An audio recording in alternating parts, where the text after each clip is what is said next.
This is Business Incorporated. Thank you for joining us. I'm Chimezie Obi Iwago.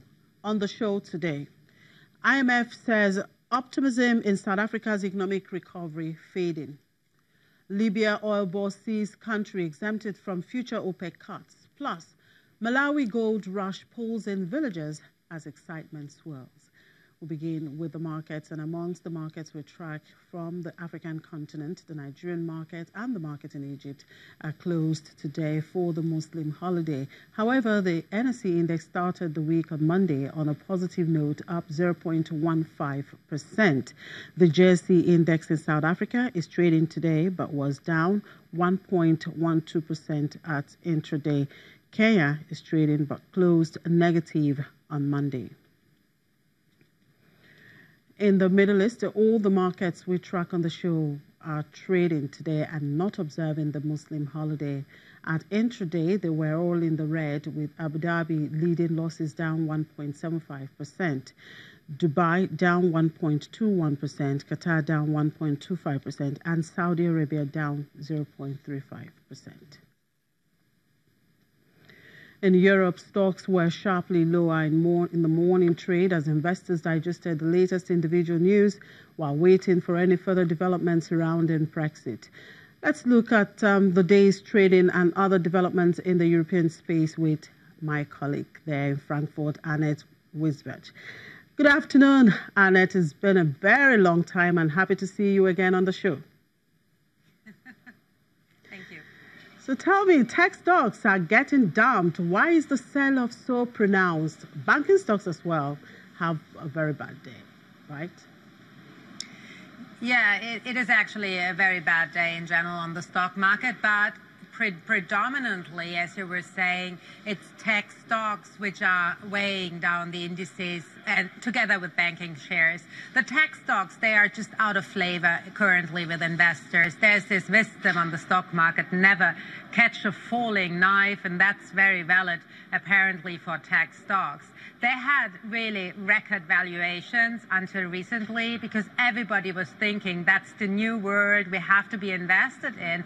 But now comes a realization also after Apple is kind of warning and don't want to give away the numbers of iPhone they are selling, that there might be a natural growth level which is not to succeed, or there is a certain limitation also for the growth outlook for tech shares.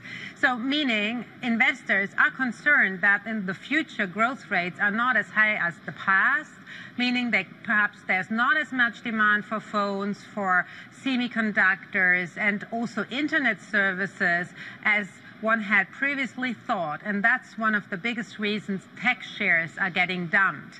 For banking shares, it's like a combination of bad news, with money laundering once again an issue here in Europe with Deutsche Bank and Danske Bank, but also the renewed tension on the bond markets are not helping banking shares. We have Italy very much a concern for investors. Clearly, Brexit is a concern for investors. Both are not boding well for banking shares. So we, for example, see Deutsche Bank with a new record low. Briefly, they dipped below €8 a share. So that's a major concern for management there. All right, talking about Italy, Italian yields are on the rise and bank stocks stumbled there. Why is that? Italy is at loggerheads with the European Commission over their budget. In Europe, every country has to hand in its budget to Brussels, and there are certain rules which everybody has to abide to. Italy wants to have an exception. Italy wants to spend more despite sitting on a huge pile of debt, one of the biggest indebted ratios here in Europe, if not the biggest.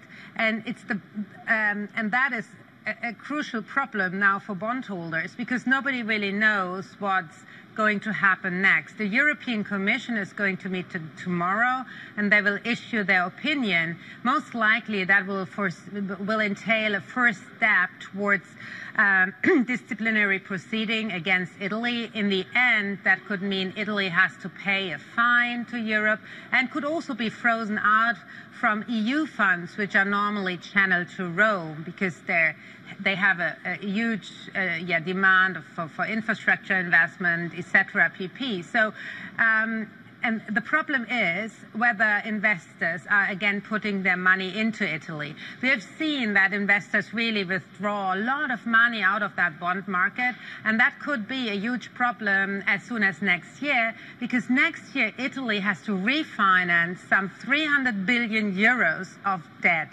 If they want to attract investors, they need to offer a higher yield, which clearly will make it more expensive for them to finance their expenditure program. All right, let's look at Brexit. What's the latest on that issue, and how are markets reacting to that? Actually, our markets are looking at the situation currently quite calmly, I would say, but the situation doesn't look too stellar for Theresa May. The Northern Irish party, DUP, which normally was supporting her, and the only reason she could form a government, is clearly saying we're not going to sign that deal. For now, there are not enough votes or letters handed in that one can initiate a vote of mistrust against her, but it remains to be seen how successful the next day will be. We're also hearing from Spain, for example, that they're not going to sign that deal unless they will find a different solution for Gibraltar. So it is a lot of moving targets here when it comes to Brexit, but one thing is clear: an unorganized Brexit, a hard Brexit, as they call it here, will have tremendous negative effects on the UK economy, and that is something the Bank of England, Mark Carney, was warning again today, that this should be avoided at all costs. All right, thank you for your time on it, and enjoy the rest of the day.